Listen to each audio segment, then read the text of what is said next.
रहा है। अच्छा, एक और सवाल करते हैं डायग्राम वाला, ये जो हमने कल किया था इस तरह का, दिस वाज बहुत आसान।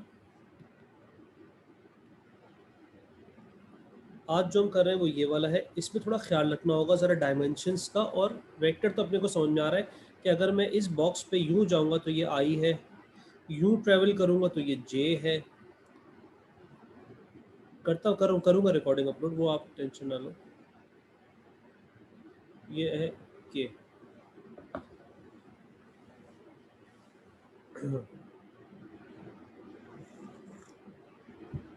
अच्छा, अब इसमें है क्या? अब इसमें हमारे पास है, पहले तो आप पूरा सवाल रीड कर लो। इसमें ओ ए है हमारे पास 6, तो इसका मतलब ये लेंथ जो है 6 है। ये भी कितनी है हमारे पास? ये भी हमारे पास 6 है, ये भी 6 है, ये भी 6 है। ए भी हमारे पास है 12। अच्छा जी, और ए आर है 4।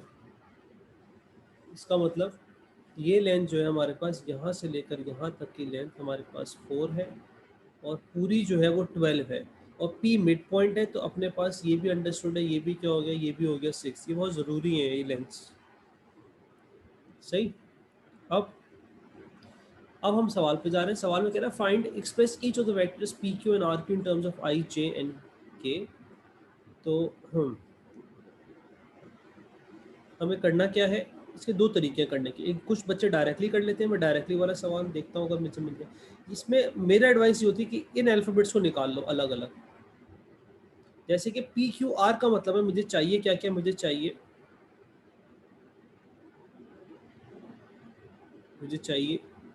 ओ पी, मुझे चाहिए ओ आर, और मुझे चाहिए ओ क्यू। जब ये तीनों आ जाएंगे तो मुझे इनको निकालना बड़ा आसान हो जाएगा। क्यों? कैसे आसान हो जाएगा सर? क्योंकि अगर मुझे पी क्यू निकालना है तो पी क्यू कैसे आएगा? पी क्यू आएगा, तरा भाई कैसे आएगा? O Q minus O P. तो अगर मेरे पास ओ क्यू ओ पी होंगे तो बड़ी आसानी से नहीं निकाल लूंगा। तो मैं आपको एडवाइस करता हूँ कि पहले इन सवालों को इस तरह से डील करना। अब हम अलग अलग निकालेंगे ओपी। ओपी निकालने के लिए आप ऊपर गए, अब फौरन से लिख लो क्या, 6K। यहाँ टेंशन नहीं लो आई जे के की, ऑर्डर की मेरा मतलब, प्लस फिर मैं गया यूं, ये क्या है 6J, पर पहुंच गया मैं पी पे। अब इसको ऑर्डर में लिख लो, तो ये हो गया आई जे के। सही, ये हो गया ओ पी। सिंपल है यार। फिर आपकी बारी आई ओ आर की। ओ आर भाई और आसान है, ये मैंने लिख लिया फौरन से 6I प्लस यहाँ से यहाँ जाना है। अब ये हो गया मेरा ओ आर 6I प्लस 4। ये 4 किसकी डायरेक्शन है? ये इसकी डायरेक्शन है, दिस इज J, 4J। तो ये हो गया आई जे के। जब वेक्टर फॉर्म में लिख रहे हो तो डायरेक्शन का ख्याल, ऑर्डर का ख्याल रखना। और ऐसी ओ क्यू। ओ क्यू क्या है भाई? ओ क्यू थोड़ा सा खतरनाक है। ओ क्यू के लिए मैं आधा गया 3I, मैं पूरा गया 12, और फिर मैं ऊपर गया 3। 3I 12J 3K 3 12 3।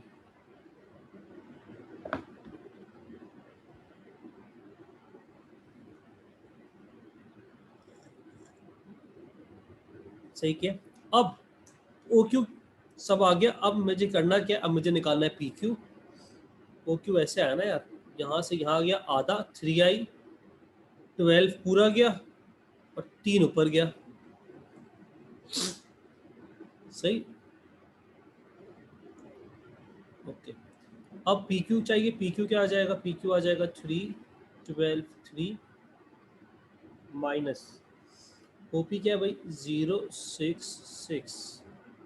तो ये मेरे पास आ गया 3 6 माइनस 3। तो ये टेक्निक से बड़ा आसान हो जाता है इनको सवालों को डील करना, टैकल करना। कोई मसला? अब ऐसे ही आर क्यू निकाल सकते हैं। लिखा हुआ है बेटा क्यू मिड पॉइंट है, मैं अपनी मर्जी से सवाल में लिखा हुआ है Q is a mid point, जैसे पी लिखा है ना, Q is the centre of, लिखा ना Q is the centre of the face. Simplify का मतलब क्या हुआ? Simplify position vectors.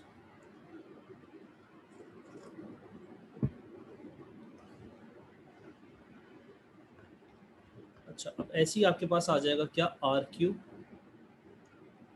Are Q आपके पास क्या है, आर क्यू चाहिए ना, हाँ आर क्यू। आर क्यू कैसे ब्रेक होगा, O Q minus O R. O Q आ गया, ओ क्यू आ गया 3 12 3 माइनस,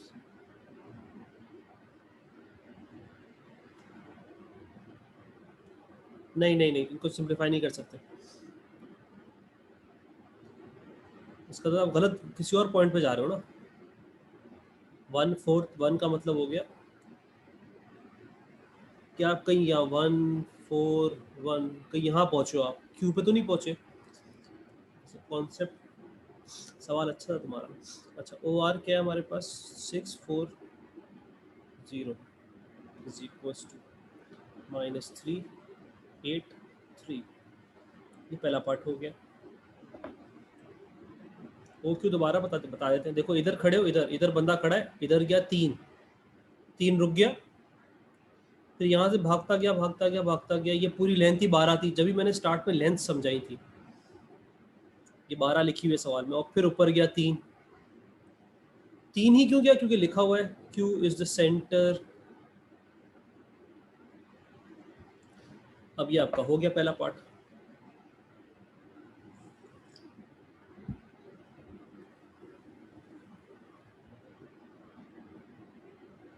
लाइट है तुम लोग क्या? मेरा तो सुबह से लाइट नहीं है,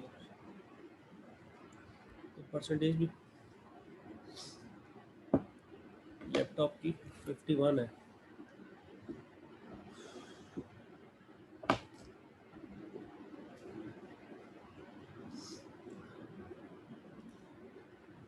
अब क्या करना है, use scalar product to find angle R Q P.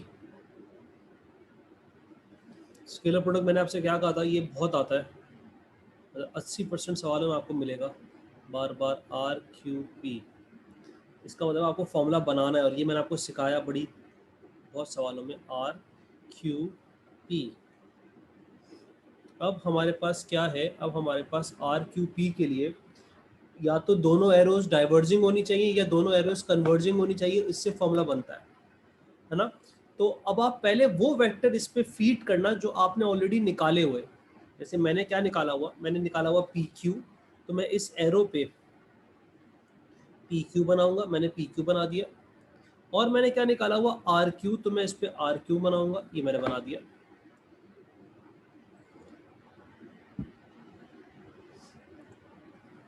इसका मतलब दोनों कन्वर्जिंग है, तो इसका मतलब इन्हीं दो से मैं फॉर्मूला बना सकता हूँ। अगर एक कन्वर्जिंग एक डाइवर्जिंग होता तो मैं चेंज कर लेता भाई, फॉर्मूला बनाना आना चाहिए। तो ये हो गया P Q dot R Q is equal to P Q modulus R Q modulus cos theta. ये हो गया -3 8 3। फॉर्मूला तो आ गया ना बनाना, 3 6 -3 is equal to 3 square plus 8 square.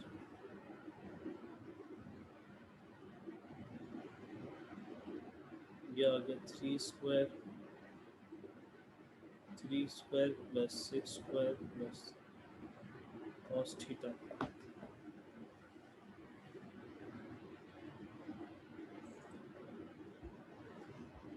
ये आ जाएगा -9 प्लस 48 -9 अपॉन, तो गलती करूँ बताना आपको, 3 square plus 8 square plus 3 square √82, 3 square plus 6 square plus √54 cos theta.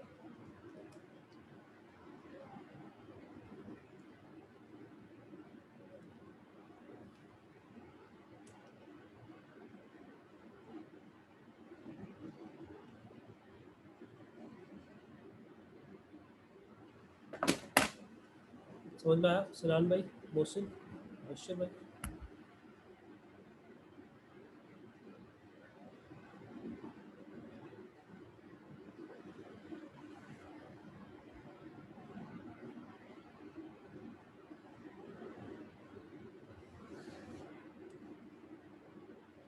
अल्हम्दुलिल्लाह। अच्छा जी, सवाल दिखाओ चला भाई।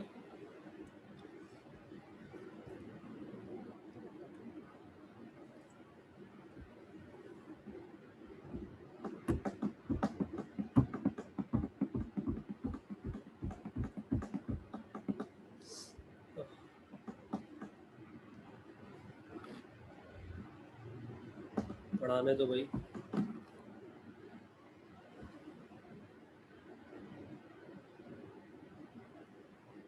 ये आपका पहला सेगमेंट खत्म हुआ, अब हम स्टार्ट करें थोड़ी सी कॉन्सेप्चुअल चीज़।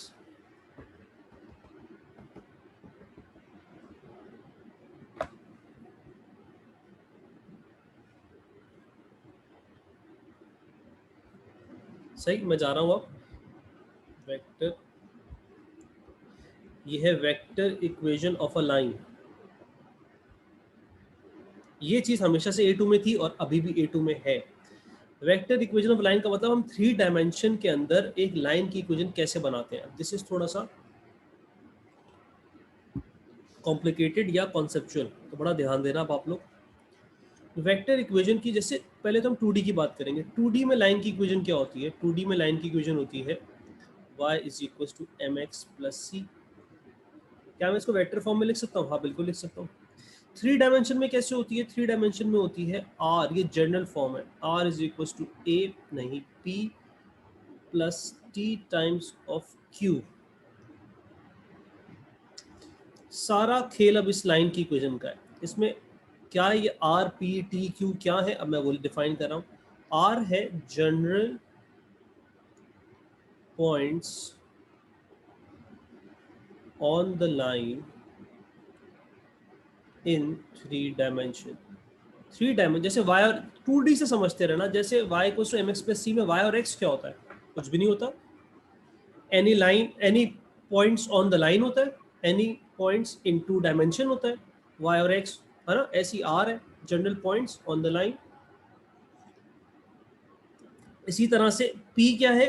P है स्पेसिफिक पॉइंट, एक particular point, specific point on the line. Line पे तो सिर्फ बेतहाशा पॉइंट हो सकते हैं, बिल्कुल सही कहा आपने, लाइन पे बेतहाशा पॉइंट हो सकते हैं। तो कोई भी पॉइंट को हम यहाँ रख सकते हैं।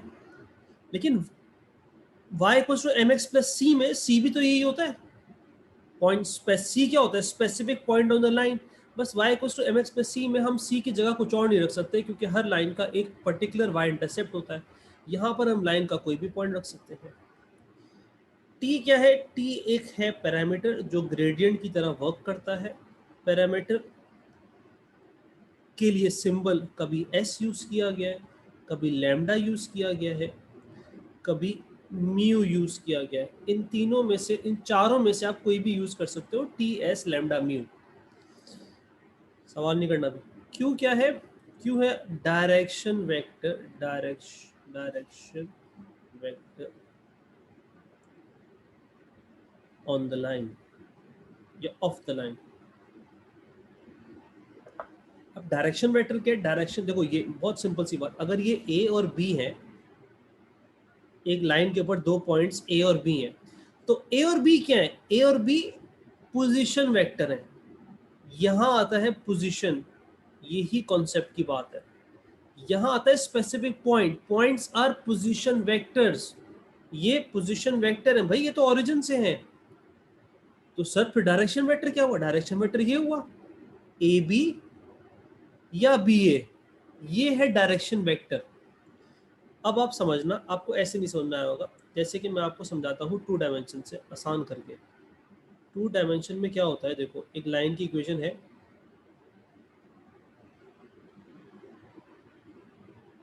मजा आया थोड़ा सा? एक लाइन की इक्वेशन है y is equal to 2x plus 1।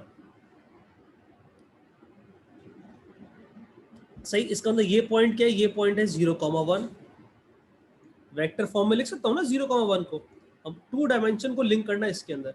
अच्छा, यहाँ ग्रेडियंट क्या है, 2 2 है ना ग्रेडियंट। 2 का मतलब क्या है, 2 का मतलब है, गोलगप्पे वाला है ये, सब मानते हो, सबको पता है ये ग्रेडियंट होता है राइज अपॉन रन। ग्रेडियंट क्या होता है, राइज अपॉन रन 2/1 ग्रेडियंट है। और इसको अगर वेक्टर फॉर्म में लिखूं तो क्या हो जाएगा, 1 2। क्या ये अग्री कर रहे हो, वेक्टर फॉर्म में 1 2 होगा, हॉरिजॉन्टल फिर वर्टिकल। यहां तक समझ में आया। तो अगर मैं इस लाइन की इक्वेशन बनाऊं, r is equals to specific point 0 1 plus t times direction vector 1 2, ये कहना चाह रहा हूं मैं। अब 2 डायमेंशन में एक स्पेसिफिक पॉइंट ही हो सकता है जो कि C है, लेकिन जब हम लाइन की इक्वेशन बनाते हैं तो हमारे पास बेतहाशा ऑप्शंस है। बेतहाशा ऑप्शंस का मतलब, अगर हमारे पास y equals to 2x plus 1 है, तो इसके अंदर अगर मैं x 1 डालूंगा तो y कितना आएगा, y आएगा 3। इसका मतलब 1,3 भी इस लाइन पर है। इनफैक्ट 2 डालूंगा तो 5 आएगा, 2,5 भी इस लाइन पर है। ये बात समझ में आ रही है। अच्छा, 3 डालूंगा तो क्या आएगा, 3 डालूंगा तो आएगा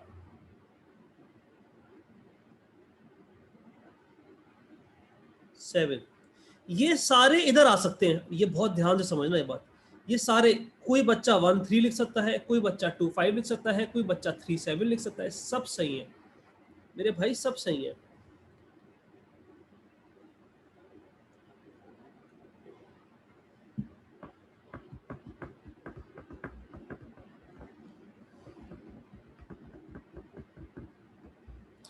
अब डायरेक्शन वेक्टर क्या है, अगर मैं इसको डायग्राम से और मज़ीद वजाहत करूं, नहीं ऐसे नहीं करूंगा,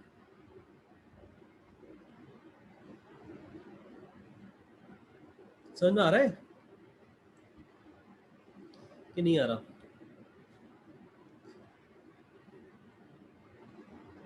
मैं आपको कॉन्सेप्ट समझाने की कोशिश कर रहा हूँ, हालांकि इसकी कोई ज़रूरत नहीं है, लेकिन फिर भी क्योंकि मैं अच्छा टीचर हूँ तो मैं आपको पूरा समझाना चाह रहा हूँ।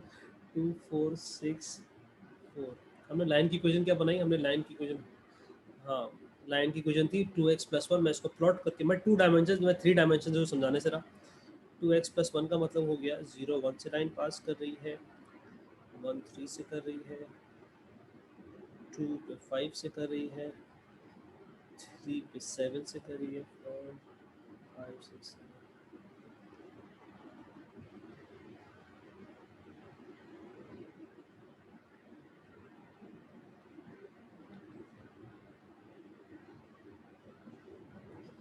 सही, इस लाइन की इक्वेशन हमने क्या बनाई, ये लाइन की इक्वेशन क्या है, ये लाइन की इक्वेशन है simple, y is equal to 2x plus 1। मैं कहना चाह रहा हूँ, मैं इसको ऐसे भी लिख सकता हूँ, r इज इक्वल टू क्या, 0 1 प्लस t टाइम्स ऑफ 1 2 लिख सकता हूँ ना। अब ये कर क्या रही है लाइन की इक्वेशन, t क्या है, t इस लाइन का 1 to रेशियो है, डायरेक्शन वेक्टर है। अब खुद सोचो, एक बच्चा यहाँ खड़ा है, अब आपने किया क्या, आपने कहा यार मुझे इसको लाइन पे चलाना है, आपने कहा यार 1 2 यार एयर आना यार, राइज अपॉन रन।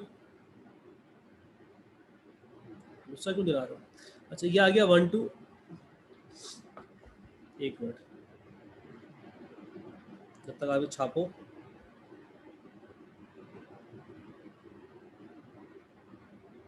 एक मैसेज कर दूं।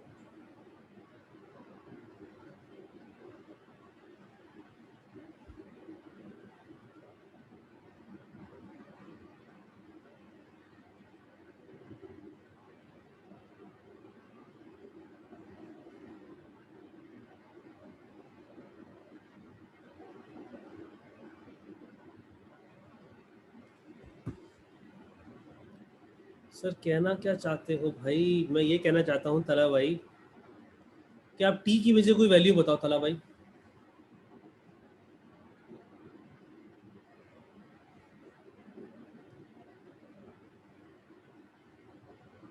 सही। अब आपने टी की वैल्यू बताई 1, तो टी की वैल्यू आपने 1 बताई, तो हुआ क्या, 0 1 प्लस 1 टाइम्स 1 2। आंसर क्या है आपके पास? आपके पास आंसर आया 1 3। बात समझ में आई? अच्छा आपने सर नहीं सर टी 1 2 डाला, 2 डालूंगा मैं तो। डाल ले भाई। आंसर क्या है आपके पास? आंसर आया 2 5। समझ में आ रहा है कुछ? नहीं नहीं सर, मैं तो टी डालूंगा 3 प्लस 3 टाइम्स 1 2। कुछ समझ में आ रहा है मैं समझाना क्या चाह रहा हूँ? 3 और या नहीं आ रहा? ये सब क्या है? आपने 1 डाला तो क्या किया इसने, आपको मूव किया, टुडुक टुडुक टुडुक टुडुक यहाँ ले आया 1 3 पे।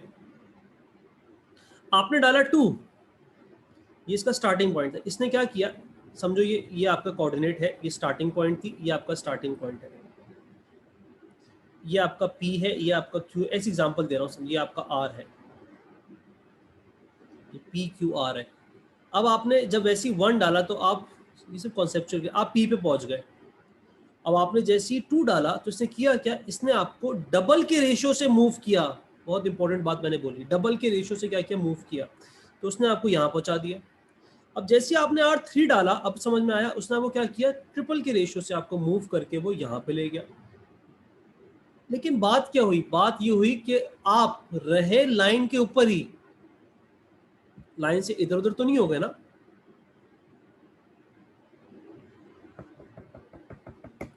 इसका मतलब क्या हुआ, इसका मतलब ये हुआ, अब सुनना, बच्चा लाइन की इक्वेशन मल्टीपल बना सकता है। कोई बच्चा कहे कि नहीं यार सर मैं 1 2 नहीं रखूंगा, मैं रखूंगा P के कोऑर्डिनेट रखूंगा। कॉन्सेप्ट क्लियर होना चाहिए कि यार पहले ब्रैकेट में जो अलग से है, जिसके साथ पैरामीटर नहीं है, उसके साथ पोजीशन वेक्टर आ रहा है, पोजीशन वेक्टर कोऑर्डिनेट। किसी ने कहा सर मैं 1 3 रखूंगा प्लस T टाइम्स 1 2। ये सही है, बिल्कुल सही है। गलत क्या है इसमें? किसी ने कहा नहीं सर मैं रखूंगा 1 3, लेकिन मैं यहां रखूंगा 2 4। सही तो है।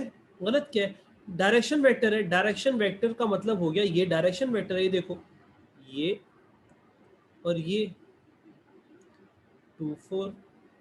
तो ये तो सिर्फ कॉन्सेप्ट बनाने की आपकी कोशिश की जा रही है। आपको सिर्फ याद क्या करना है, रट्टा क्या लगाना है, बहुत आसान है। कि यार मुझे एक सवाल कराने देना, फिर आपको क्लियर हो जाएगा कि जो फर्स्ट है ये इधर आता है कोऑर्डिनेट, मेन चीज कोऑर्डिनेट। इधर आता है डायरेक्शन वेक्टर। कोऑर्डिनेट मल्टीपल हो सकते हैं, डायरेक्शन वेक्टर भी मल्टीपल हो सकता है। जैसे कि अब देख सवाल कराना है, फिर मैं आपको टाइम दूंगा छाप लेगा। जैसे कि ये find the equation of the line passing through A and B. अब एक लाइन की इक्वेशन बनानी है जो कि पास कर रही है 2 पॉइंट से, एक पॉइंट है उस पे ए और एक पॉइंट है उस पे बी। ये ए और बी क्या है, ये पोजीशन वेक्टर्स हैं, ये पोजीशन वेक्टर्स हैं। r is equal to p plus t times q. आपको जो मैंने इस पेज पे समझाने की कोशिश करी, अगर आपको आ गया समझ तो बहुत अच्छी बात है, नहीं आया तो फिर आप क्या करो, आप सिर्फ ये ख्याल रखो कि यार इधर पोजीशन वेक्टर आता है। अब वही बात आई, दो तरह के बच्चे, एक ने कहा यार मैं यहाँ ए रखूंगा, एक ने कहा मैं नहीं यहाँ बी रखूंगा। दोनों सही है, दोनों क्या है, सही है। तो यहाँ आ गया r इज इक्वल टू, मैं, किसी ने कहा मैं ए रखूंगा, बिल्कुल सही, 3 5 2। अब किसी बच्चे ने कहा मैं पैरामीटर की वैल्यू रखूंगा टी, किसी ने कहा एस, किसी ने कहा लैम्डा, किसी ने कहा म्यू। जो आपको अच्छी लगी आप रखो यार, हर्ट्स थोड़ी है। अब यहाँ क्या आएगा, यहाँ आता है डायरेक्शन वेक्टर। ये दो कॉन्सेप्ट आपके बहुत टाइट होने चाहिए, डायरेक्शन वेक्टर। अब डायरेक्शन वेक्टर क्या है, डायरेक्शन वेक्टर अगेन दो तरह से आपका आंसर आ सकता है। एक बच्चा कहेगा नहीं मैं ए बी निकालूंगा, दूसरा बहस करेगा मैं बी ए निकालूंगा। दोनों सही है, A B O B minus one, मैं ये निकाल रहा हूँ। ऑब्वियसली ए बी और बी ए से फर्क क्या पड़ेगा, जो पैरामीटर की वैल्यू होगी, जो ए से बी जाने में पैरामीटर आ रहा है वो बी से आने में उसका नेगेटिव आएगा। जैसे यहाँ था, अगर मुझे इधर से इधर जाना है तो पैरामीटर 1 रखा था मैंने, वापस आना है तो -1 रखूंगा। ये आपको थोड़ी बताना होगा। तो ये आ गया ओ बी 2 -5 माइनस, इसे कंप्लीट करने देना यहाँ तक, फिर मैं आपसे सवाल के लिए ओपन। आपके पास क्या आया? आपके पास आया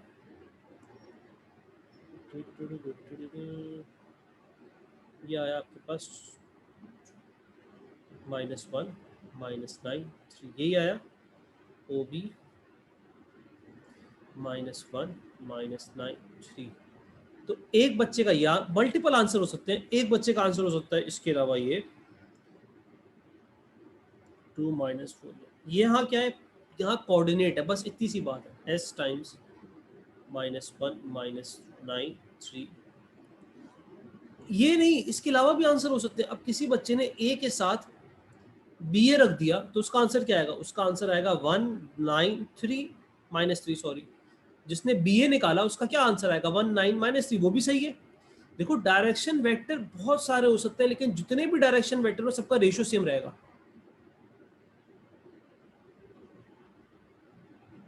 बात समझ में आई? जैसे कि एक डायरेक्शन वेक्टर सवाल में ये हो गया, एक डायरेक्शन वेक्टर ये हो गया, एक डायरेक्शन वेक्टर ये हो गया, ये सारे सही हैं। एक डायरेक्शन वेक्टर ये हो गया -2 -86, ये सारे डायरेक्शन वेक्टर्स हैं।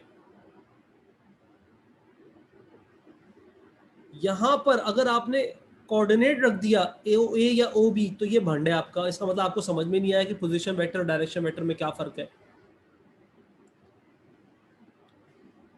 अब आप कुछ सवाल पूछना चाहो तो पूछो, मैं आपको वापस पहले पेज पे लेके जा रहा हूँ। सुकून से आप छापो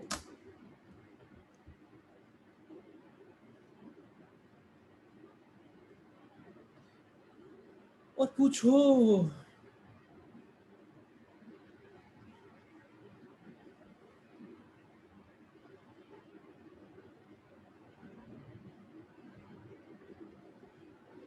जब हो जाए तो प्लीज बता देना। 1 मिनट। हाँ,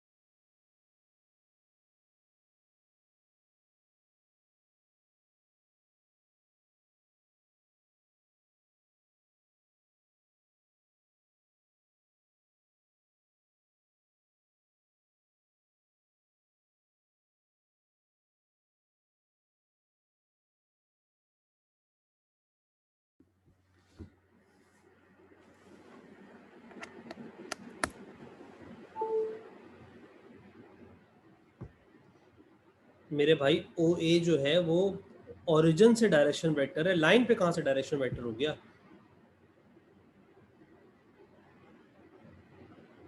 जैसे यहाँ यहाँ से देखो, ओपी जो है, ओपी ये ओरिजिन से डायरेक्शन वेक्टर है, ओ क्यू ओरिजिन से डायरेक्शन वेक्टर है, इस लाइन पे कहाँ से हो गया? सर पी दोनों कोऑर्डिनेट्स में से कोई भी ले सकते। जी जी, पी जो है वो दोनों, मैंने दोनों आपको करके दिखाया। अब ये पेज आप छापना चाहो या स्क्रीनशॉट लेना चाहो आपकी मर्जी है, ये तो सिर्फ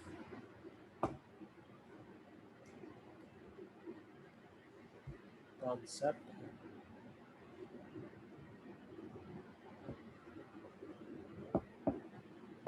जी जी, मैं आराम से वेट कर रहा हूँ, आप छापो।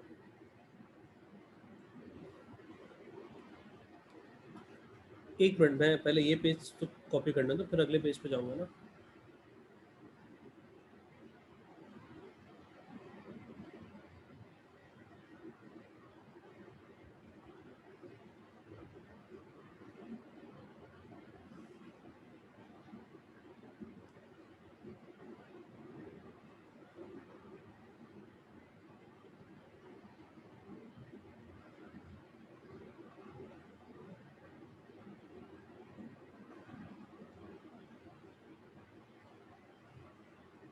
जी, कल टॉपिक खत्म हो जाएगा और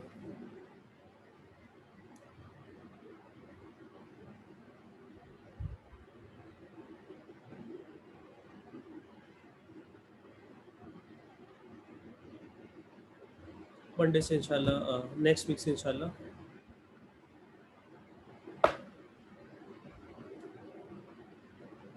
m1।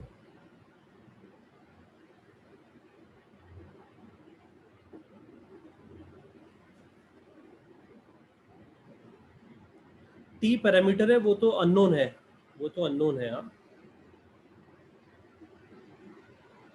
पैरामीटर का मतलब क्या था वो मैं यहाँ समझाने की कोशिश करी कि पैरामीटर आपको लाइन के ऊपर लेके घूम रहा होता है, समझो, ट्रैवलिंग का काम कर रहा है। अब जिस पैरामीटर से आप यहाँ से यहाँ गए थे, ये वन पैरामीटर 1 से यहाँ गए थे, पैरामीटर 2 से यहाँ गए थे, पैरामीटर 3 से यहाँ गए थे, तो पैरामीटर का काम क्या था, कोई भी वैल्यू डालो रहते लाइन पर ही हो, ये कॉन्सेप्ट था।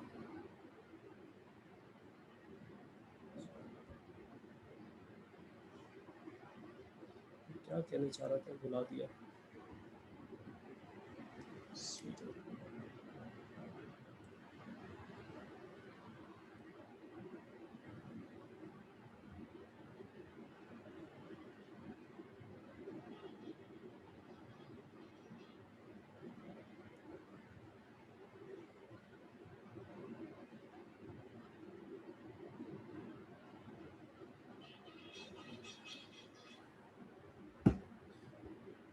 टी तो अभी आपको फिलहाल, जब जैसे हम इक्वेशन बनाते हैं, जैसे कि y equals to m x plus c, तो क्या वहाँ हम y और x को ढूंढते हैं? नहीं ना। वैसे यहाँ r और पैरामीटर को थोड़ी ढूंढना आपको।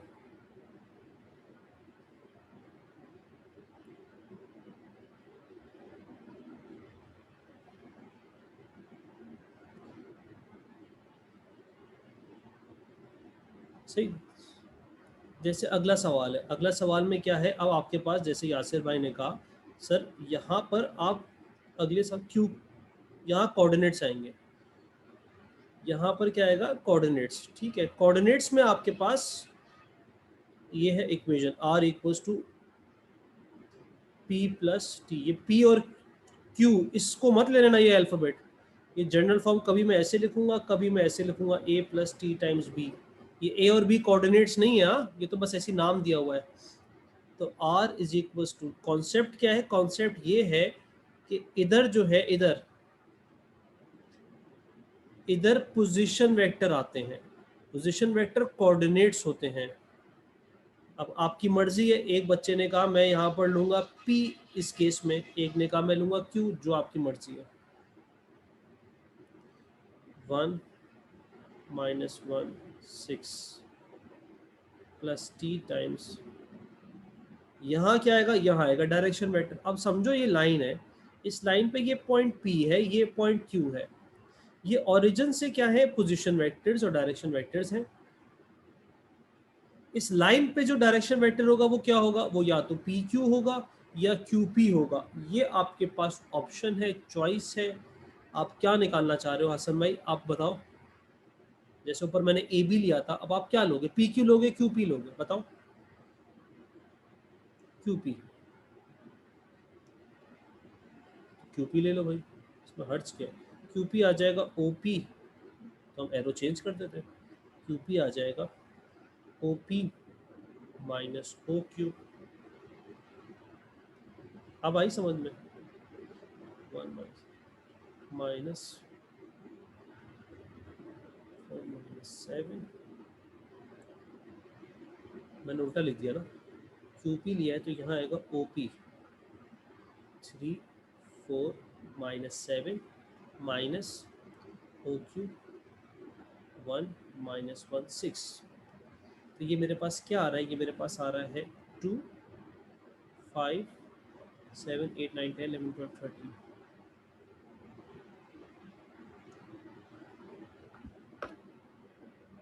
2 5 माइनस 7, अब यहाँ पर आ गया 2 5 माइनस 13। अब किसी बच्चे ने पी क्यू निकाला होता तो क्या आता, माइनस, मेंटली भी कर सकते हो यार, -2 -5 13। मैं तो आपसे ये कहना चाह रहा हूँ कि डायरेक्शन वेक्टर तो बहुत सारे हो सकते हैं, डायरेक्शन वेक्टर तो ये भी हो सकता है, डायरेक्शन वेक्टर तो ये भी हो सकता है, 4 10 -26, सब सही है। लेकिन कोई बेवकूफ़ी होगा ना, ये निकालने के बाद मल्टीप्लाई बाय 2 करके डेढ़ उशारी करेंगे, मैं तो ये लिखूंगा।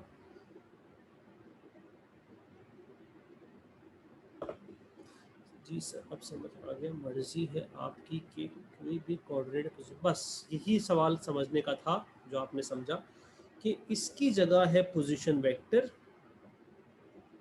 और इसकी जगह है डायरेक्शन वेक्टर। ना मुश्किल है ये समझाना।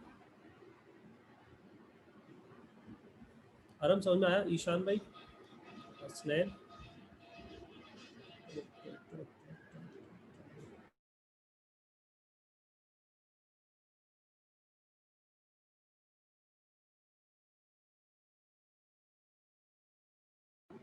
मेहर भाई टाइम पे तो आया करो।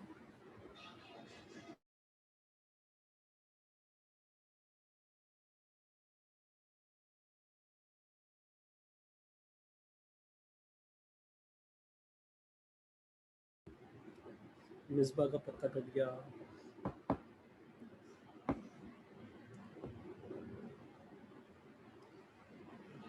अभी हमने क्या पढ़ा? हमने पढ़ा लाइन के बारे में, ये पता करना कि लाइन की इक्वेशन कैसे बनेगी। क्या मैं आगे बढ़ सकता हूँ? अब सारी बातें लाइन की करेंगे।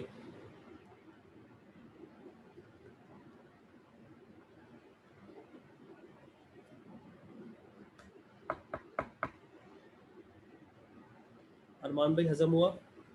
पंजा, सुनान,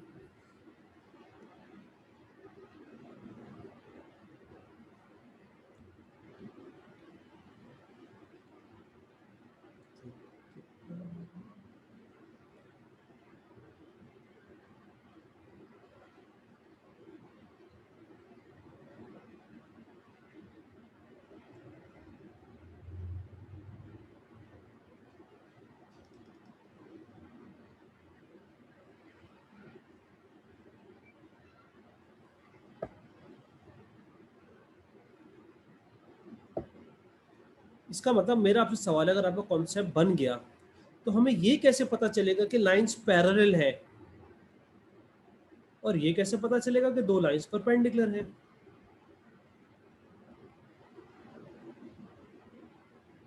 यही हेडिंग है, determine whether lines are parallel और नॉट। टी ऐसे ही रहेगा कि ईशान में, डिटरमिन वेदर लाइंस आर,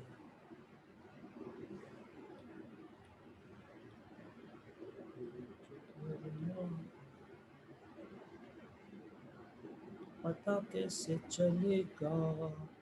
तो बता सकता है फॉर परपेंडिकुलर रेशियो इज, बिल्कुल आपने सही कहा अरमान भाई। अगर ग्रेडियंट की बात नहीं होती, यहाँ रेशियो की बात होती है, राइट?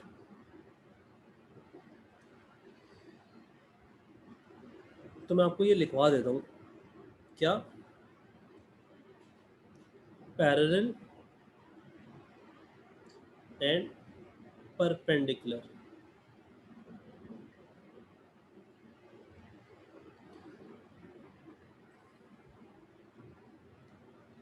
पैरेलल क्या है?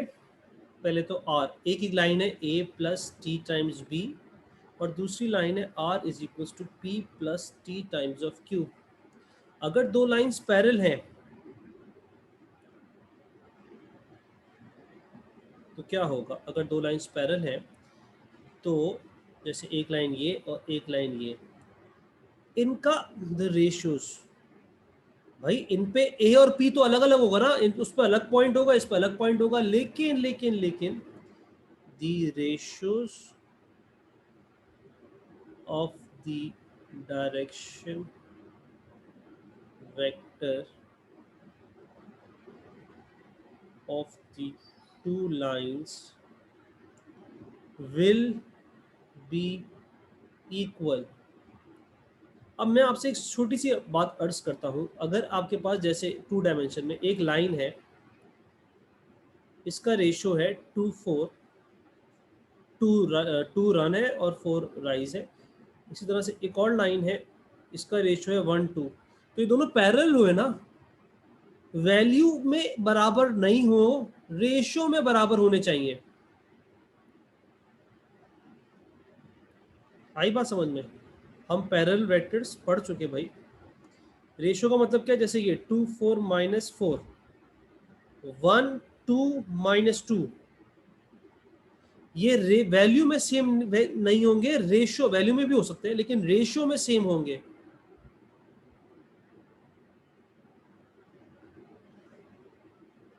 समझ में आ गया कि नहीं आया? पैरेलल, तो परपेंडिकुलर का कौन बताएगा?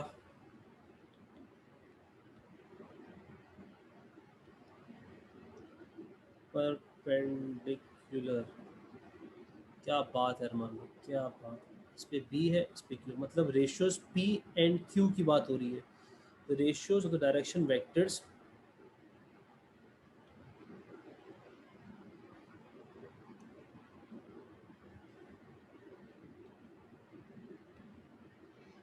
यहाँ घुसेड़ दो इसे ताकि याद रहे कि यार पी और क्यू, हाँ मतलब -1 नहीं थी, सेम वैल्यू दे, डिवाइड हो गया सेम वैल्यू दे, i divide by i, j divide by j, k divide bye के। परपेंडिकुलर में क्या होगा, एक लाइन ये है, इस पे डायरेक्शन वेक्टर है बी, और दूसरी लाइन ये है, इस पे डायरेक्शन वेक्टर है,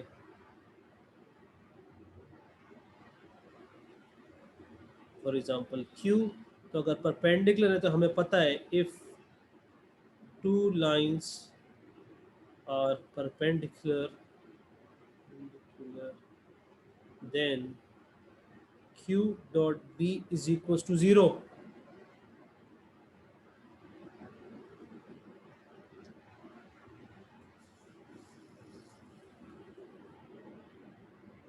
सब डायरेक्शन वेक्टर का खेल है, कोई पोजीशन वेक्टर का इन दोनों में खेल नहीं है, मैं सवाल करा रहा हूँ, बल्कि आपका वेट करना पड़ेगा आपको।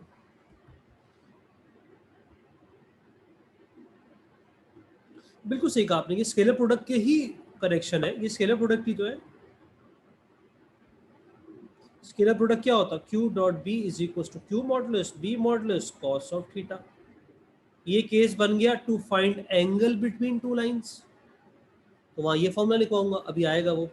और अगर परपेंडिकुलर है तो ये cos 90 हो गया, cos 90 जीरो होता है, और जब जीरो होगा तो राइट हैंड साइड पूरी जीरो कर देगी, यही बात तो हमने की थी।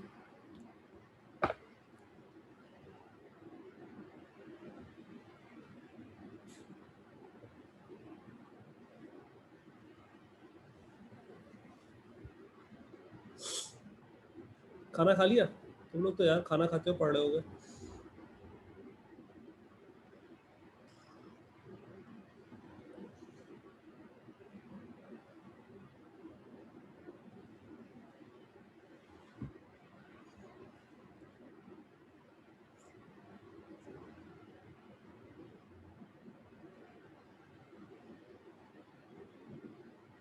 क्या लिख दिया मैंने,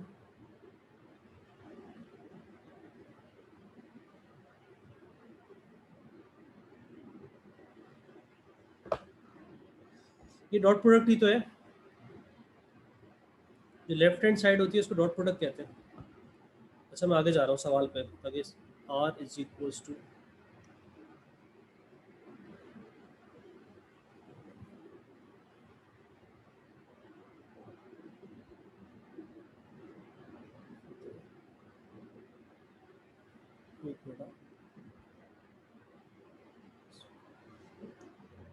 अहमद भाई समझ में आ रहा है? पहले तो हम इसको लिख लें वेक्टर फॉर्म में, 1 माइनस 2 1, ये है पोजीशन वेक्टर लाइन के ऊपर का। जब भी लाइन की इक्वेशन गिवन होगी, नहीं क्रॉस प्रोडक्ट नहीं है, सिलेबस हट गया, ये आ गया 2 minus 3 2 1, r is equals to 1 3 minus 2 plus s times 6 minus 4 minus 2।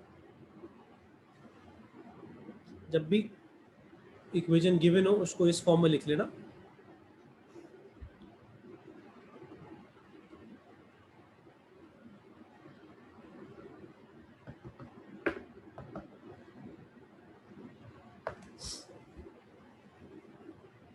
अब हम कहना ये चाह रहे थे इतनी देर से कि इन दोनों से पता चलेगा कि लाइन का रिलेशनशिप क्या है इन दोनों से। ये दोनों क्या है, ये दोनों डायरेक्शन वेक्टर्स हैं लाइन पे।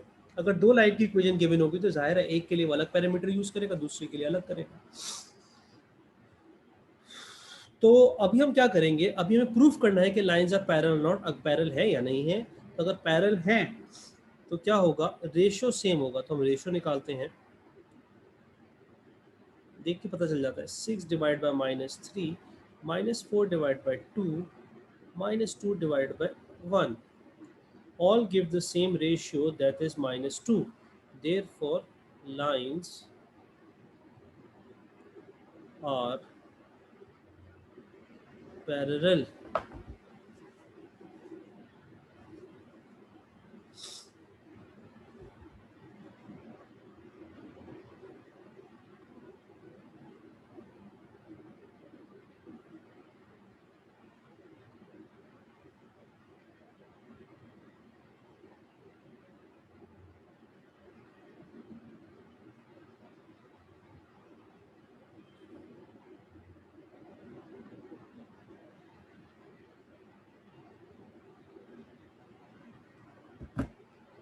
समझ में आया? और इन्हीं दो को मल्टीप्लाई कराते, अगर आंसर जीरो आता तो परपेंडिकुलर, जीरो नहीं आता तो नॉट परपेंडिकुलर.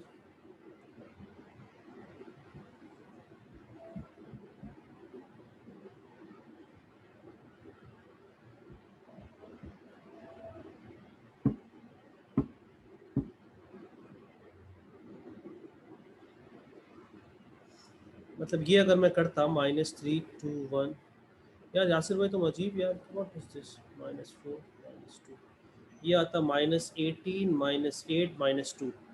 ये हमने पढ़ा ना, जो हम एंगल निकालते हैं तो एंगल के अंदर जो ओ ए डॉट ओ बी होता है वो उसको बात करते हैं प्रोडक्ट की. अगर वो वैल्यू हमने लिखा था, अगर वो वैल्यू पॉजिटिव आ जाए, अगर वो वैल्यू, ये बिल्कुल आपके पास स्क्रीन आ गई, अगर वो वैल्यू पॉजिटिव आ जाए तो एक्यूट, अगर वो वैल्यू नेगेटिव आ जाए तो ऑब्ट्यूस, और अगर वो वैल्यू जीरो आ जाए तो परपेंडिकुलर. क्या कहते हो? तो अगर ये वैल्यू जीरो आ जाए तो परपेंडिकुलर, जो कि नहीं आ रही है अभी.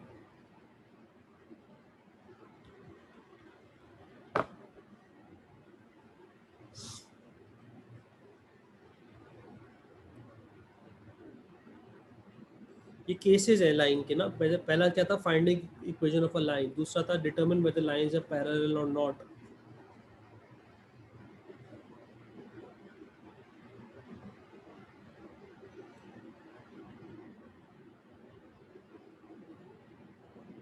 No request please, no request.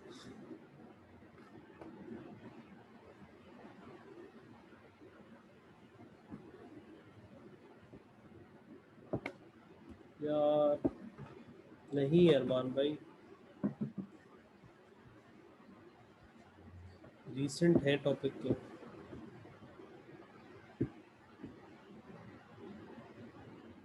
Hasan भाई M1 होता है 2 महीने मैक्सिमम, मैक्सिमम.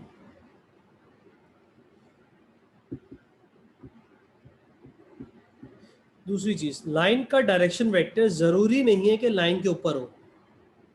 जैसे कि एक डायरेक्शन वेक्टर है लाइन का, फॉर एग्जांपल ये, अब ये लाइन के ऊपर है या ये नहीं है.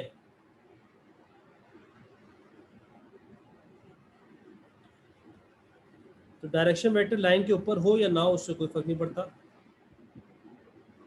ऑब्वियसली 60% P3 होता है. और जैसे ये a line with known direction vector passing through a fixed point.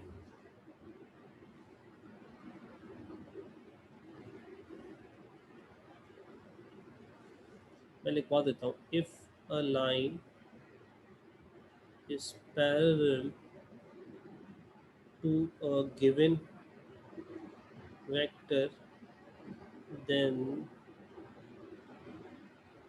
that vector can be used as direction vector for the line. If a line is parallel to given vector, then that vector can be used as direction vector for the line. Sir कहना क्या चाह रहे हो? कहना ये चाह रहा हूँ कि अगर लाइन किसी वेक्टर के पैरेलल है तो वो वेक्टर जो है, जैसे ये इसके पैरेलल, तो इस वेक्टर को हम यूज कर सकते हैं Q की जगह. तो इसमें इक्वेशन क्या बनी, R इज इक्वल्स टू 2 -1 4. ये है पोजीशन वेक्टर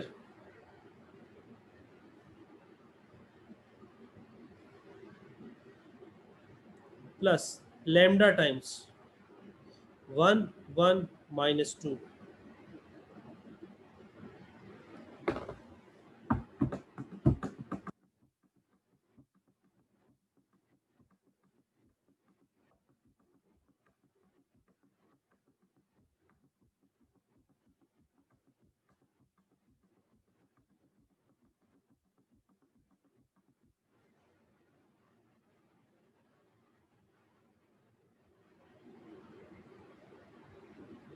आप ये भी लिख सकते हो डायरेक्शन वेक्टर मे और may not be present on the line.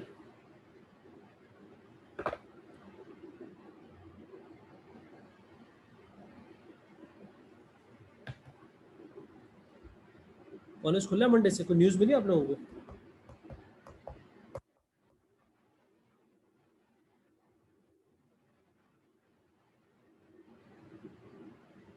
No news, announcement भी नहीं हुई ना।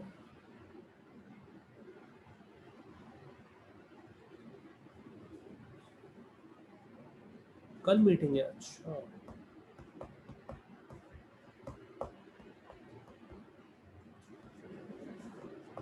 हसन समझ में आया? कहाँ गए? उजैर भाई, शुमैल, हुसैन, नहीं पूरा M1 बाकी है।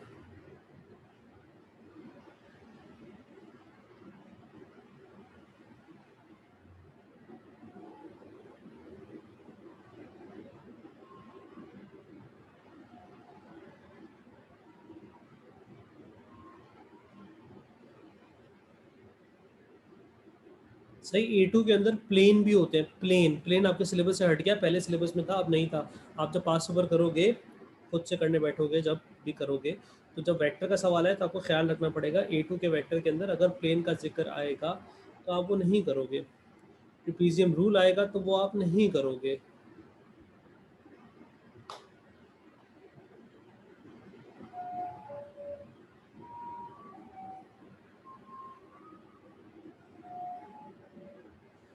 उसका पेज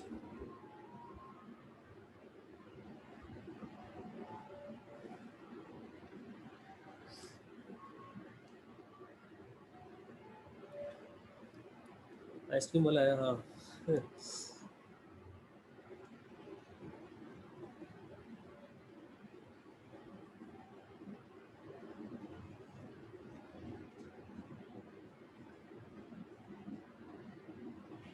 मॉक आपके होंगे मार्च के 20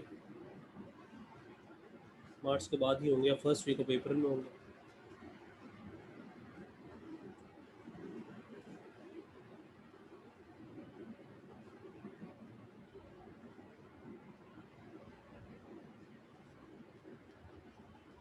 मेरे ख्याल से टेस्ट तो होगा, मुझे आइडिया नहीं। मिड फेब में होता है वैसे इनका, वेल्स में एक सेकंड टेस्ट।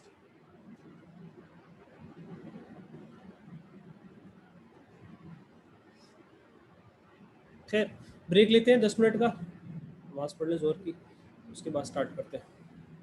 3:15 पे स्टार्ट करते हैं, ठीक है? ओके भाई।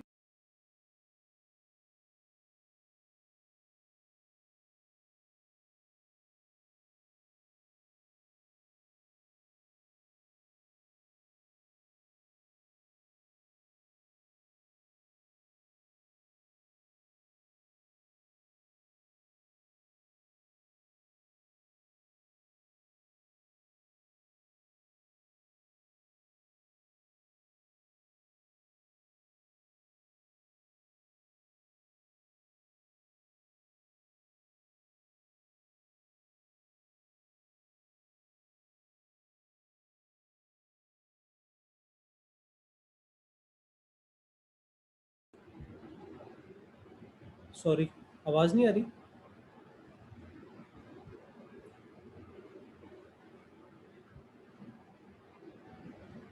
अब सही है ना? मैंने म्यूट किया हुआ था, सॉरी। मैं क्या कह रहा था, मैं कह रहा था जैसे कि अगर 2 डायमेंशन के अंदर अगर आपको चेक करना हो कि पॉइंट लाइन पे लाई कर रहा है कि नहीं कर रहा, तो आप क्या करते हो, जैसे कि अगर 1,3 है, हर पॉइंट तो लाइन पे नहीं लाई कर रहा होगा ना। तो जैसे 1,3 है, क्या ये लाई कर रहा है या नहीं कर रहा, कैसे पता चलेगा? मैं इसकी y की जगह 3 डालूंगा, x की जगह 1 डालूंगा। अगर आइडेंटिटी आ गई तो ये पॉइंट लाई कर रहा है, वरना ये पॉइंट लाइन पे नहीं लाई कर रहा। हर पॉइंट तो लाइन पे नहीं लाई करते ना। यही काम होता है 3 डायमेंशन के ऊपर भी। हर पॉइंट 3 डायमेंशन में नहीं लाई करेगा, तो हम चेक कैसे करें कौन सा पॉइंट है कौन सा पॉइंट नहीं है? अभी हुई है बस। वो हम चेक, वो केस हम कर रहे हैं। तो सबसे पहले तो लाइन की इक्वेशन को सही तरह से लिख लें, I J K matrix form में प्लस T टाइम्स -415।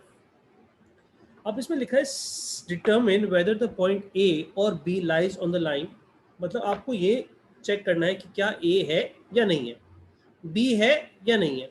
हो सकता है दोनों ना हो सकता है दोनों हो सकता है कोई एक हो। तो फॉर ए पहली कहानी आई फॉर ए की, अगर ए लाइन पे है तो जैसे वहां हमने y और x की जगह 2 डायमेंशन में पुट किया था, यहाँ y और x या x और y कौन होते हैं, ये होते हैं।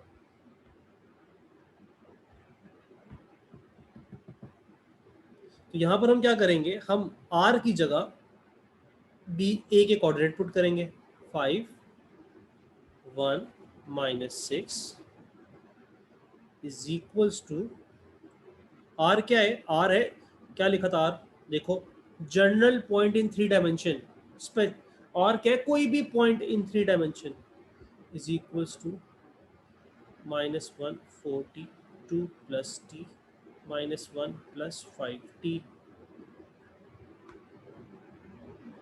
अब जब आपने a पुट कर दिया r की जगह, ये तो लाइन की इक्वेशन है।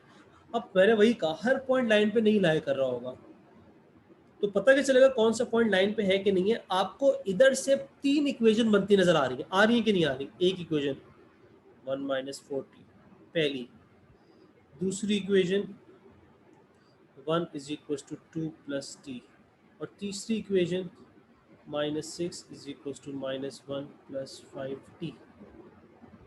अगर तीनों इक्वेशन सॉल्व करने से सेम पैरामीटर आ गया, इसका मतलब ये पॉइंट इस लाइन पे है, जब भी तो सेम पैरामीटर उसको वहां तक लेके जा रहा है। ऐसा नहीं हो सकता कि पैरामीटर x पे अलग वैल्यू से लेके जा रहा हो, y पे अलग वैल्यू से लेके जा रहा हो। एक कोऑर्डिनेट तक पहुंचने के लिए पैरामीटर सेम आता है। जैसे कि पहली इक्वेशन से क्या आ रहा है, 4 is equal to -4t, t is equal to -1। यहाँ से भी आ रहा है t -1, दो से नहीं तीनों से सेम आएगा। -5 is equals to 5t, t is equals to -1, therefore a lies on the line। अब ऐसी b को चेक करते हैं, फॉर b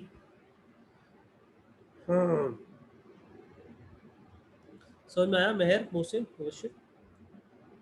b क्या है, b है -7 5 9 is equals to 1 -4t 2 plus t -1 plus 5t। जी सर, तला भाई, हसन, उजैर भाई, ये आ गया -7 is equal to 1 -4t, t is equal to 2 पहली equation, 5 is equal to 2 plus t, t is equal to 3। Third में जाने की जरूरत ही नहीं है, therefore b does not lie on the line।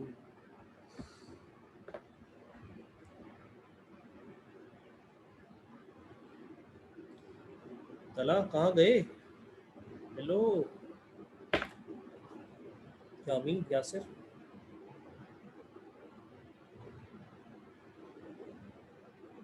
ये केस और आसान होता, देखो सब कंफ्यूज नहीं जाना।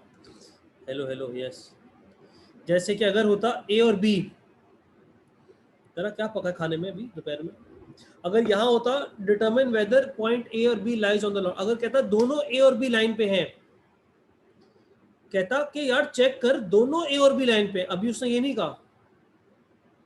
अभी उसने कहा यार क्या पता ए हो, क्या पता, जैसे अभी हमें पता चल गया कि ए है बी नहीं है।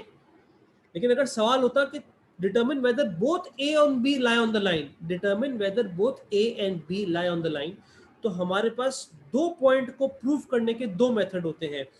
एक मेथड ये होता है कि यही पहले ए को मैं इक्वेट करता लाइन से, सेम आता, बी को करता सेम आता, क्योंकि ए और बी दोनों लाइन पे लाया कर रहा है अगर। लेकिन अगर दोनों पॉइंट्स लाइन पे लाया कर रहे हैं तो ज्यादा आसान मेथड क्या होगा कि आप ये निकाल लो, क्या, ए बी वेक्टर। अगर आपने ए बी वेक्टर निकाला वो किसके बराबर आएगा, अगर ए बी लाइन पे है तो ए बी का जो वेक्टर आएगा वो इसके बराबर होगा कि नहीं होगा? बराबर का मतलब हो सकता है वो ये आ जाए 4 माइनस 1 माइनस 5, सही है भाई। हो सकता है ये आ जाए 8, सॉरी -8 to 10, सही है भाई। तो अगर दो पॉइंट्स को वेरीफाई करना है कि लाइन पे है तो आसान मेथड क्या है, उसमें दोनों पॉइंट का डायरेक्शन वेक्टर निकालो और लाइन के रेशियो से कंपेयर कर दो। कुछ नहीं बना, दही में चीनी मिला।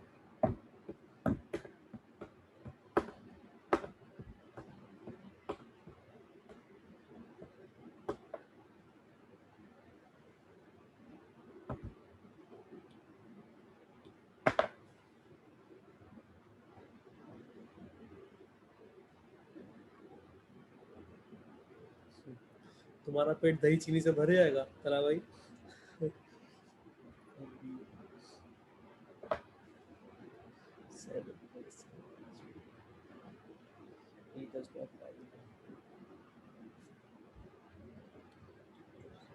कॉपी हो गया अजीज भाई?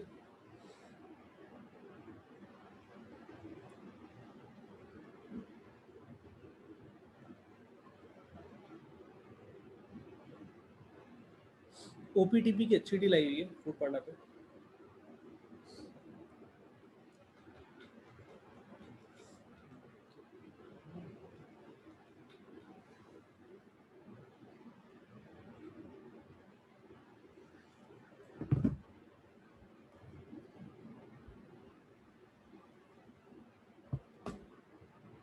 इतना यूज करते हैं ना फूड पांडा। खाना खाना खाना खाना खाना।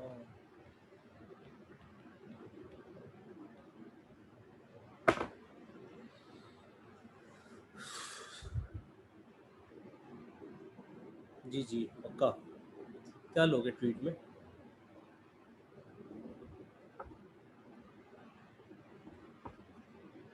कॉलेज में स्ट्रेंथ देखो कितनी आती है, 40, 45, 46, यहाँ 26।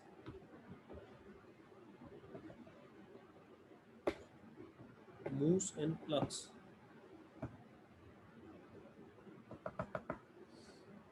अच्छा,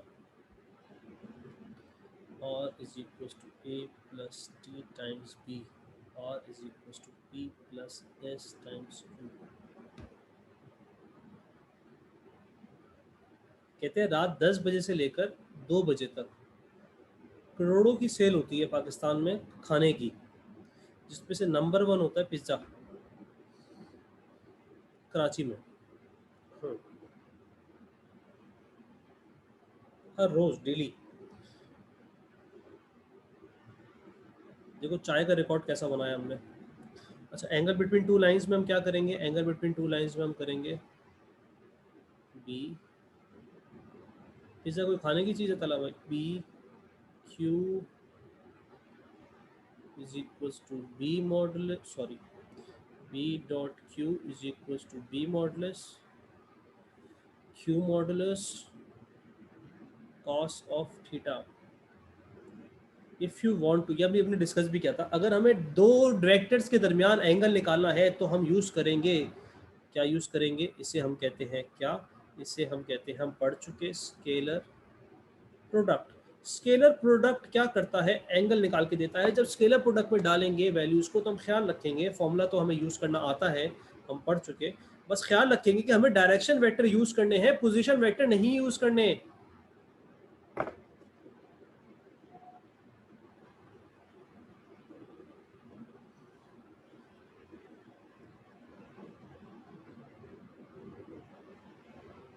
तो निकालो, मेरा क्या वेट कर रहे हो? बताओ एंगल क्या आया?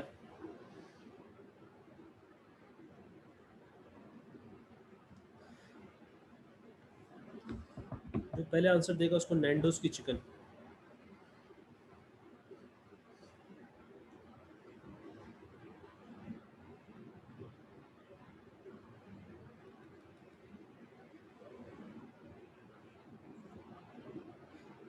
मिड टर्म में तो किसी के फुल नहीं आया, वाई?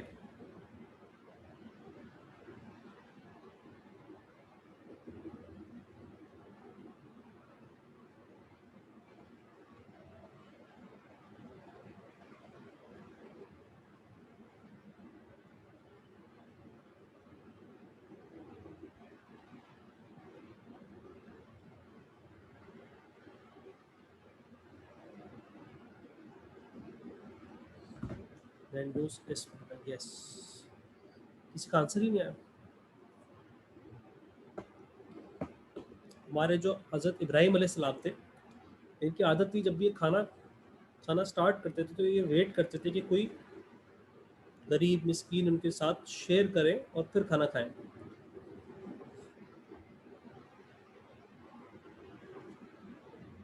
तो एक दिन एक बंदा जो उनको मिला, उनके साथ वो खाना शेयर कर रहे थे, तो उन्होंने कहा खाना स्टार्ट करने से पहले बिस्मिल्लाह पढ़ो। तो उसने कहा मैं बिस्मिल्लाह नहीं पढ़ूंगा क्योंकि मैं मुसलमान नहीं हूँ। तो गुस्से में आकर उन्होंने कहा जाओ यहाँ से, मैं तुम्हारे साथ खाना शेयर नहीं करूंगा। और जैसे ही उन्होंने उसको भेजा, वहीं से वही आई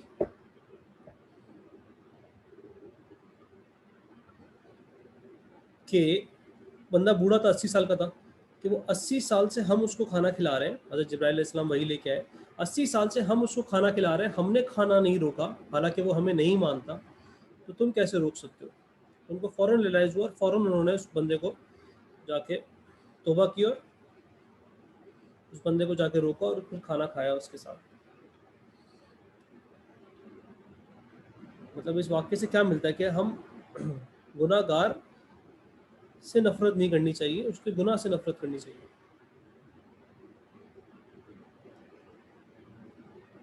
क्या आंसर आया? 49.78। हाँ, सब पे सही आया जिन्होंने आंसर दिया। -1 -1 -1। मैं भी करा देता हूँ आपको जल्दी से। ये आया 301 is equals to under root 2 square plus 1 square plus 1 square. ये फॉर्मूला तो हम यूज़ कर ही चुके। 3 square plus 1 square cos theta, 2 3 are 6 minus 1 upon under root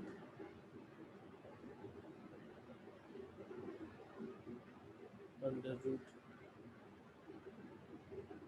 6 under root 10 is equals to cos theta।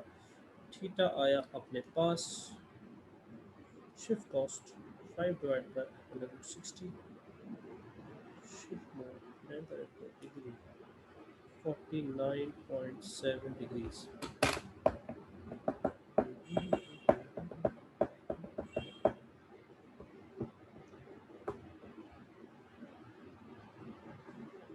ये भी करो। मैंने आपसे क्या कहा था, आज मैं बहुत पढ़ाऊंगा, 4:30 तक पढ़ाऊंगा। 1 plus s times 1 minus 1 2 r is equals to 4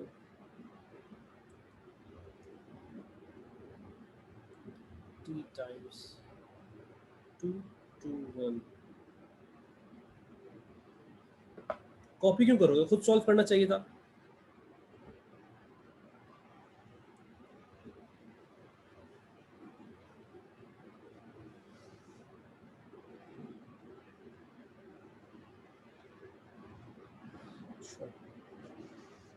खाना लग जाए तो अम्मी लोग बुलाती ही रहती है ना यासिर भाई, ये मोहब्बत होती है माँ की।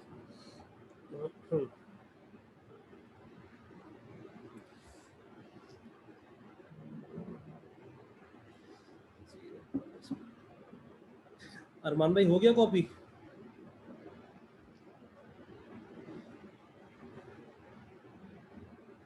I 1 1 1 1 minus 1 2 4 6 1 2 2 1। इसे यूज करना है।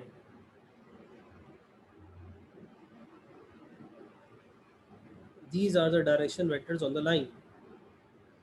तो 1 minus 1 2 2 2 1 is equals to 1 square plus 1 square plus 2 square under root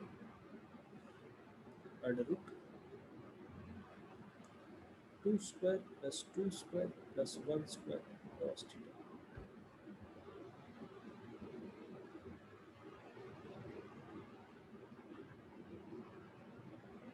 अच्छा, कोई वेक्टर अगर x एक्सिस के पैरेलल है, एकदम से याद आया, तो उसका डायरेक्शन वेक्टर क्या होगा? 1 0 0 या 2 0 0 या 3 0 0।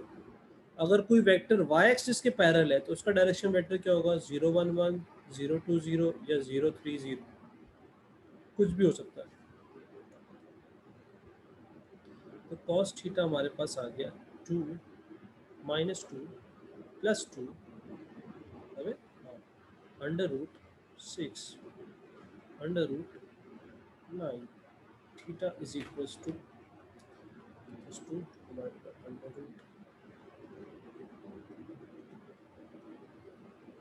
क्या आ रहा है?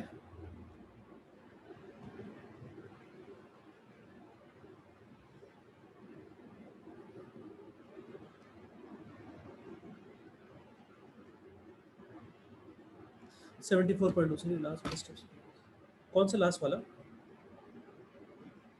कौन सा वाला? Step 1, step 2, step 3?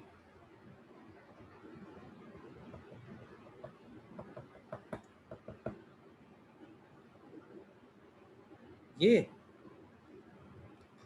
होता, अबे तुमने स्केलर प्रोडक्ट नहीं पढ़ा? आई इंटू आई 2 हो गया, या x into x plus y into y, y into y -2 plus z into z या जे के इंटू के 2। ये क्या मॉडुलस? मॉडुलस कैसे आता है? इसका modulus a square plus b square plus c square, इसका modulus a square plus b square plus c square. Divide ने भेज दिया क्योंकि इसको सब्जेक्ट बनाना था। सही है।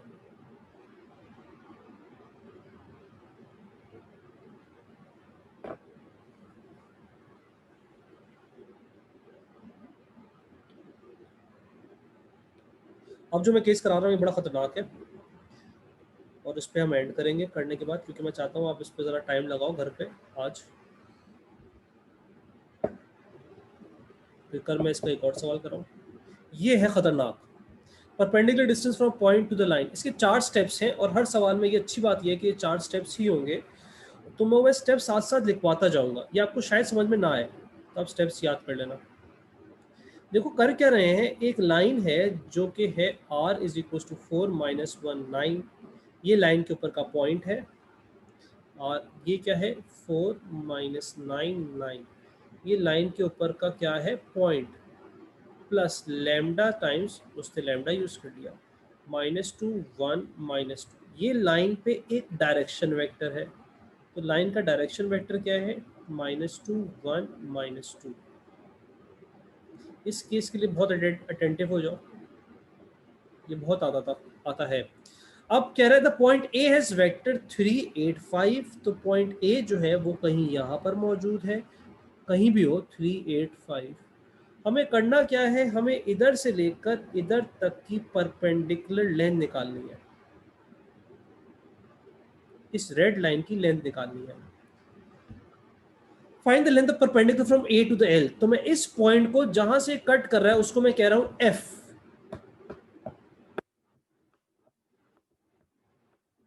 इस एफ को क्या कहा जाता है? इस एफ को कहा जाता है फुट ऑफ परपेंडिकुलर। तो इस केस में हम दोनों बातें पढ़ेंगे, इस एफ को निकालना भी सीख रहे हैं और इस ए से लेकर एफ तक का जो परपेंडिकुलर डिस्टेंस है वो भी सीख रहे हैं, डी परपेंडिकुलर डिस्टेंस। तो अब पहला स्टेप, स्टेप 1, दिस इज मुश्किल।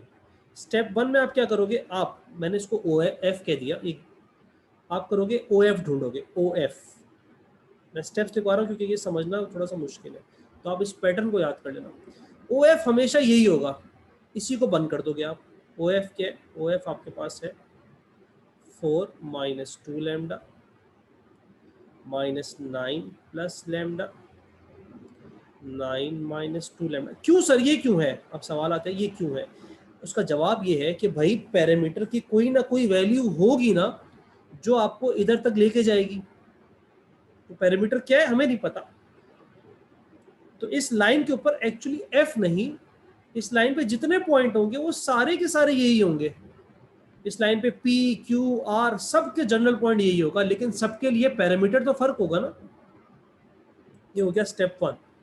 फिर आता है स्टेप 2, ये याद कर लेना। स्टेप 2 क्या है? आप ढूंढोगे ए एफ वेक्टर, क्योंकि ये एफ जो हमने ढूंढा पहले स्टेप में ये तो ओरिजिन से है भाई, ये तो ओरिजिन से वेक्टर है, पोजीशन वेक्टर है। तो मैं क्या कर रहा हूँ, अब मैं ए एफ निकाल रहा हूँ ताकि यार मुझे डायरेक्शन वेक्टर मिल जाए। ए एफ कैसे आएगा, ए एफ आएगा ओ एफ माइनस ओ ए।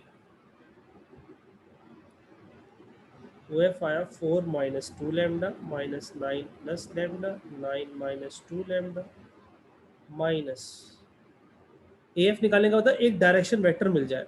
और ये आ गया -2 1 माइनस सॉरी 3 8 5। तो ये अपने पास आ गया क्या, 1 माइनस 2 लैम्डा -17 माइनस लैम्डा नहीं प्लस लैम्डा और 9 4 माइनस। ये हमारा स्टेप 2 कंप्लीट हुआ। अब आप यहाँ तक छापो, समझो।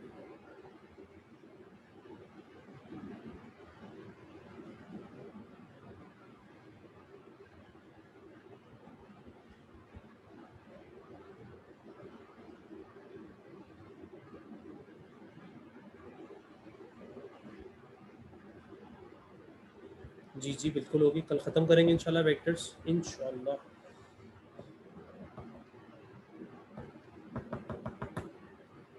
मैंने ए एफ क्यों निकाला, मैं आपसे पूछना चाहता हूँ, इससे फ़ायदा क्या होगा, अब मैं क्या कर सकता हूँ? किसी को समझ में आया कि अब आगे क्या करना होगा?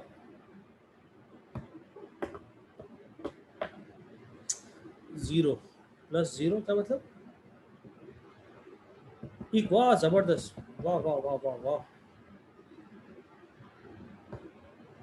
Mubashshir the great.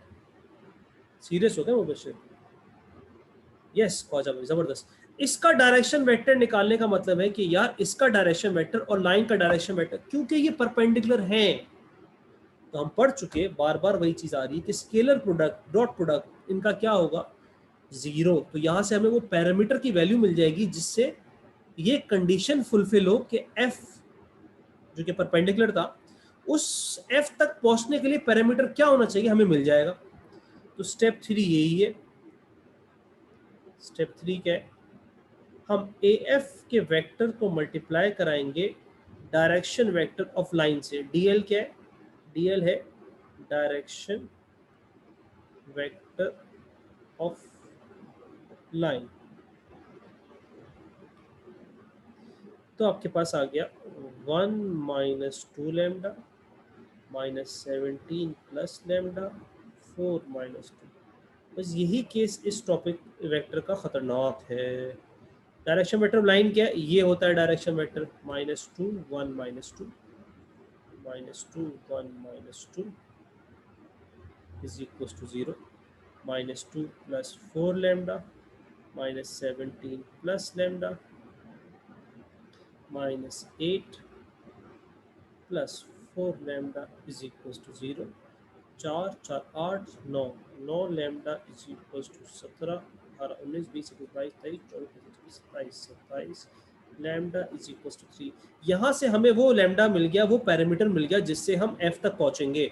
अब सवाल आपसे हो सकता था find the foot of perpendicular from A to the line. तो अब मैं क्या करता, अब मैं इस लैम्डा को उठाता और इधर पुट कर देता, तो मुझे एफ के कोऑर्डिनेट्स मिल जाते, जो कि अभी नहीं मांगे, लेकिन हो सकता था ये भी मांग ले वो। तो अभी मैं क्या करूंगा, इसको उठाऊंगा और dot dot dot dot dot इसमें पुट करूंगा। इससे मुझे ए एफ का वेक्टर मिल जाएगा, और जैसे ही मुझे ए एफ का वेक्टर मिलेगा मैं उसका मॉडुलस ले लूंगा, मुझे लेंथ मिल जाएगी कि भाई परपेंडिकुलर डिस्टेंस है कितना। वही है step 3, sorry step 4, find A F vector का मॉडुलस। ए एफ वेक्टर क्या है, ए एफ वेक्टर है आपके पास -27 नहीं होगा, वहां जाके +27 हो गया ना। ओ भाई इसी बातें कर रहे हो। 3 -17 प्लस 3, सही इधर पुट कर रहा हूँ लैम्डा की जगह, मुझे भी लग रही है 4 -2 3, बस एंड कर रहा हूँ -5 -14 -2। ये क्या आया, ये ए एफ का वेक्टर आ गया। जब वेक्टर आ गया तो लेंथ कितनी दूर है, बहुत करीब है। इसका मॉडुलस। तो ये मुझे पता है कि कुछ बच्चों को फर्स्ट अटेम्प्ट में नहीं समझ में आएगा, तो इसका बेस्ट तरीकेकार क्या था जो मैं लिखवा रहा था, स्टेप 1, स्टेप 2, स्टेप 3, स्टेप 4, 5। अब यहाँ से छापना स्टार्ट करो।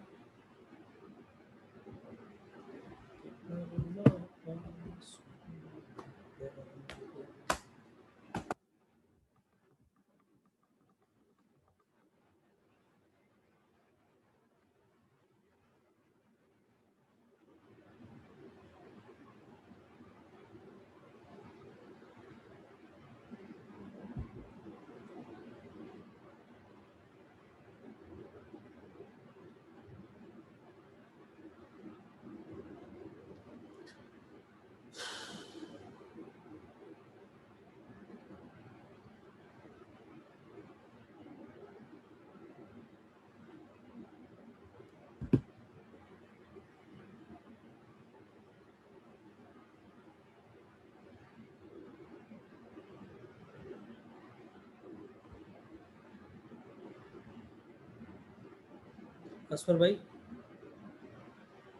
सर सो रहा है मुझे लगता है।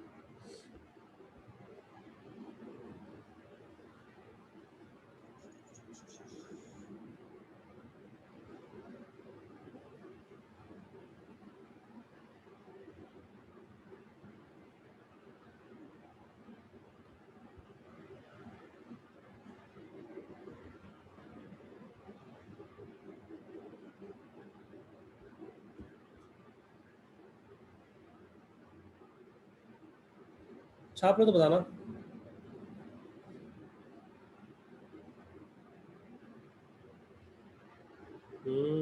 असफर भाई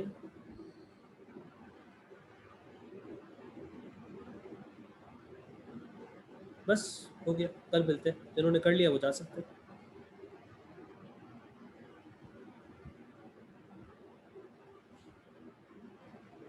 चला भाई ख्वाजा, व्हाट इज दिस?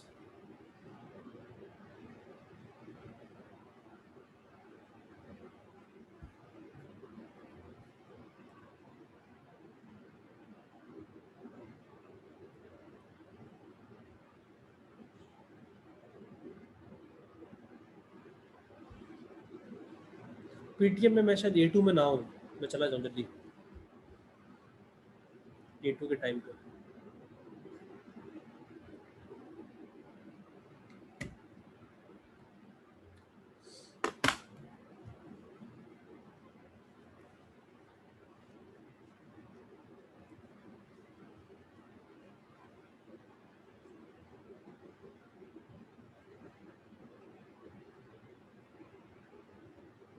अल्लाह हाफिज़। पिछला पेज।